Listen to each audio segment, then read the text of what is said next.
Assalamualaikum warahmatullahi wabarakatuh. Bapak Ibu, kali ini saya akan memaparkan tugas 1.1.A.6 demonstrasi kontekstual modul 1.1 tentang pemikiran filosofi KHD pendidikan yang berpihak pada murid. Saya Kastuti JGB Angkatan 8 dengan didampingi oleh fasilitator saya yaitu Ibu Ririn Dwi Yulianti dan pengajar praktik saya yaitu Ibu Siti Lutfiana Fauzat. Bapak Ibu, ada beberapa pemikiran filosofi Ki Hajar Dewantara yang relevan dan berpihak kepada murid. Yang pertama, mengenai asas-asas pendidikan Ki Hajar Dewantara yang di dalamnya terdapat pendidikan dan pengajaran. Yang kedua adalah dasar-dasar pendidikan yang menuntun, yang mana di dalamnya pendidikan bertujuan untuk menuntun anak-anak. Yang ketiga, kodrat alam dan kodrat zaman. Kodrat alam berarti sifat dan bentuk lingkungan di mana anak berada. Sedangkan kodrat zaman, isi dan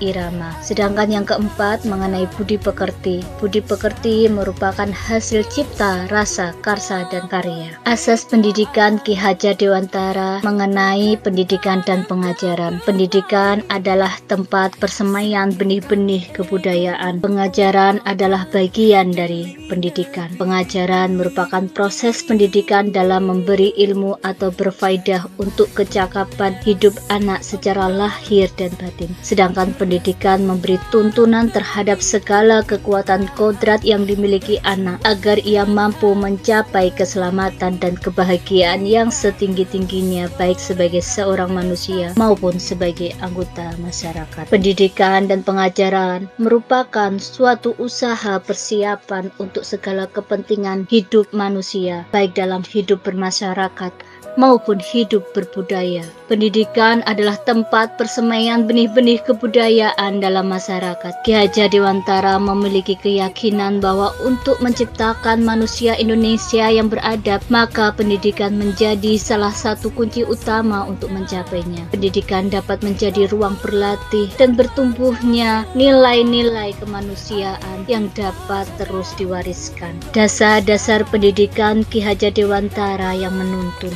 Ki Hajar Dewantara menjelaskan bahwa tujuan pendidikan yaitu menuntun segala kodrat yang ada pada anak-anak agar mereka dapat mencapai keselamatan dan kebahagiaan yang setinggi-tingginya baik sebagai manusia maupun sebagai anggota masyarakat. Oleh sebab itu, pendidik itu hanya dapat menuntun tumbuh atau hidupnya kekuatan kodrat yang ada pada anak-anak agar dapat memperbaiki lakunya, bukan dasar hidup dan tumbuhnya kekuatan kodrat anak dari kodrat alam maupun kodrat zaman.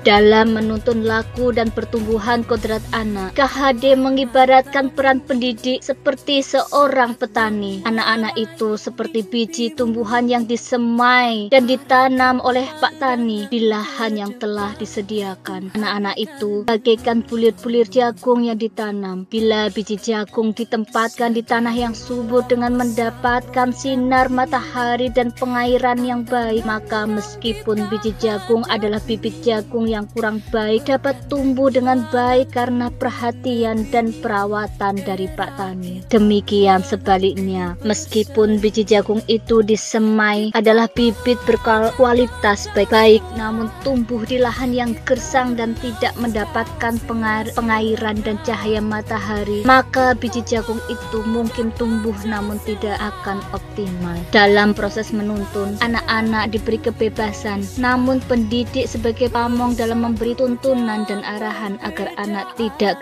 kehilangan arah dan membahayakan dirinya. Kodrat alam dan kodrat zaman. KHD menjelaskan bahwa dasar pendidikan anak berhubungan dengan kodrat alam dan kodrat zaman. Dalam melakukan pembaharuan yang terpadu, hendaknya selalu diingat bahwa segala kepentingan anak didik, baik mengenai hidup diri pribadinya maupun hidup kemasyarakatannya, jangan sampai meninggalkan segala kepentingan yang berhubungan dengan kodrat keadaan baik pada alam maupun zaman. Sementara itu, segala bentuk isi dan wirama hidup dan penghidupannya hendaknya selalu disesuaikan dengan dasar-dasar dan asas-asas hidup kebangsaan yang bernilai dan tidak bertentangan dengan sifat-sifat kemanusiaan. Pendidikan anak sejatinya menuntut anak mencapai kekuatan kodratnya sesuai dengan alam dan zamannya. Pendidikan saat ini menekankan pada kemampuan anak untuk memiliki memiliki keterampilan abad 21, sedangkan dalam memaknai kodrat alam, maka konteks lokal sosial budaya murid di Indonesia Barat tentu memiliki karakteristik yang berbeda dengan murid di Indonesia Tengah atau Indonesia Timur. Ki Hajar Dewantara mengingatkan bahwa pengaruh dari luar tetap harus disaring dengan tetap mengutamakan kearifan lokal sosial budaya Indonesia. Maka dari itu, kita sebagai pendidik tentunya harus menuntut anak sesuai dengan kodrat alam dan zamannya. Kita sebagai pendidik tidak bisa merubah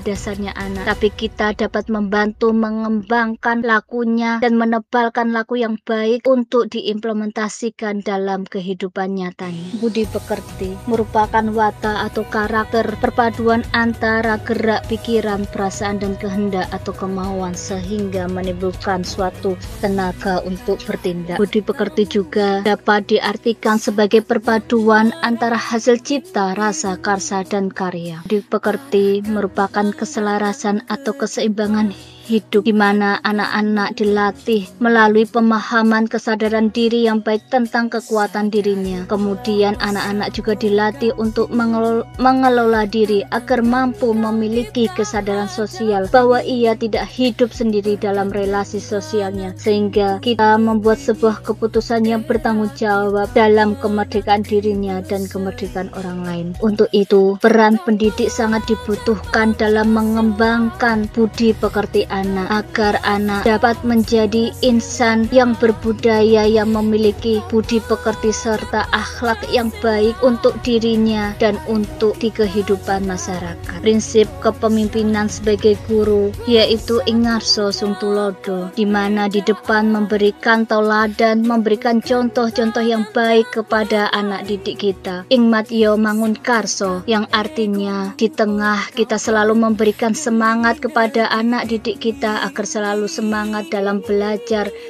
semangat dalam mengembangkan perilaku budi pekerti yang baik. Tut wuri handayani, di mana kita sebagai pendidik tentunya dituntut untuk memberikan dorongan dari belakang kepada anak didik kita agar menjadi anak-anak yang unggul serta berbudaya dan berperilaku yang baik. Pendidikan harus menghamba pada murid, yaitu menganut sistem among, di mana murid di sini menjadi prioritas utama bagi kalangan pendidik dalam kegiatan pembelajaran baik di kelas maupun di luar kelas. Anak-anak menjadi subjek utama bagi seorang pendidik, sehingga kita sebagai pendidik harus memberikan tuntunan kepada anak agar tumbuh kembangnya anak dalam berperilaku baik serta memiliki kognitif dan psikomotor maupun afektif dapat berjalan secara seimbang dan selaras. Strategi pembelajaran yang mencerminkan pemikiran Ki Hajar Dewantara: 1. Mendesain dan melaksanakan pembelajaran yang variatif, menarik, dan menyenangkan.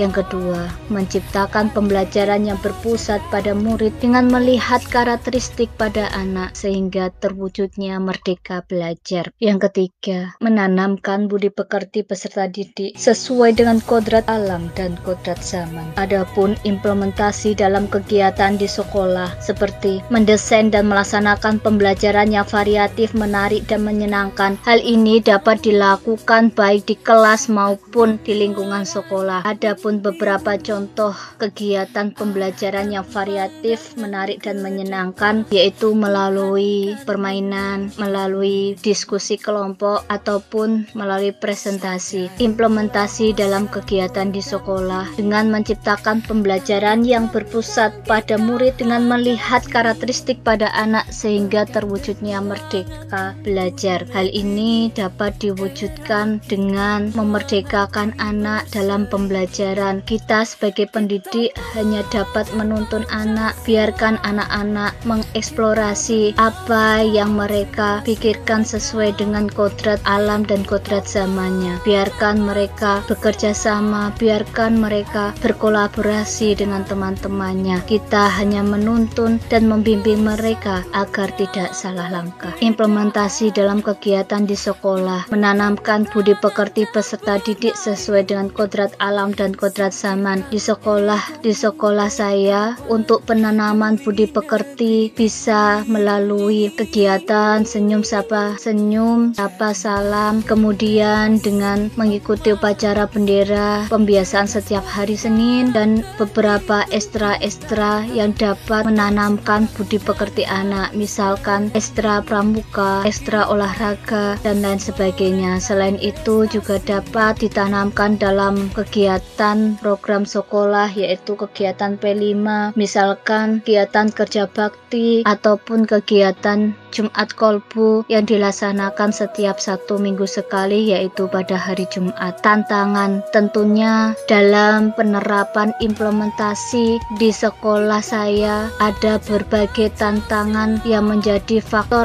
penghambat untuk menumbuh kembangkan budi pekerti anak. Tantangannya yaitu 1, kompetensi pembelajaran yang dimiliki pendidik masih kurang maksimal, sehingga banyak sekali ditemukan guru yang masih menjadikan siswa itu bukan sebagai objek tapi sebagai subjek. Yang kedua, latar belakang peserta didik yang berbeda. Hal ini disebabkan karena berbagai faktor di lingkungan keluarga, karena lingkungan keluarga pun memberikan peran yang sangat penting dalam penanaman budi pekerti anak. Lingkungan keluarga yang kondusif akan memberikan dampak yang positif juga dalam perkembangan anak. Begitu pula dengan lingkungan keluarga yang tidak kondusif, tentunya juga akan membawa dampak buruk juga dalam pendidikan anak di sekolah. Yang ketiga, kurangnya rasa kesadaran diri pada anak. Hal ini terlihat saat penanaman budi pekerti dan pembiasaan yang ada di sekolah. Kerap sekali ditemukan anak-anak yang masih bermalas-malasan. Misalkan pada saat kerja bakti, mereka tidak melaksanakan kerja bakti dengan baik. Saat piket di kelas, ada beberapa anak yang tidak ikut piket, ataupun saat upacara bendera setiap hari Senin masih banyak ditemukan anak-anak yang mengobrol sendiri dengan temannya. Nah, untuk itu tantangan ini yang menjadikan kita sebagai pendidik tidak henti-hentinya memberikan tauladan, memberikan semangat dan dorongan seperti pemikiran Ki Hajar Dewantara tentang Ingarso Sung Tulodo, Emat Iyo Mangun Karso, dan Tutwuri Handayani. Solusi apa yang bisa diberikan? Yang pertama, guru harus terus menunjang kompetensi diri dengan mengikuti berbagai pelatihan, karena menurut pemikiran Ki Hajar Dewantara, pendidikan itu juga membawa perubahan dari zaman ke zaman. Untuk itu kita sebagai pendidik harus terus mengupgrade ilmu-ilmu yang kita miliki, kompetensi-kompetensi yang kita miliki, entah itu lewat daring maupun lewat luring, karena guru-guru yang hebat adalah guru-guru yang mampu menjadi teladan untuk anak-anak didiknya, membantu anak-anak didiknya untuk melewati perubahan zaman ke zaman. Yang kedua, pendidik merangkul para pemangku kepentingan dan wali murid untuk menuntun anak mencapai kodratnya. Yang ketiga, membangun kesadaran diri peserta didik dengan berbagai kegiatan pembiasaan baik di kelas maupun di lingkungan sekolah,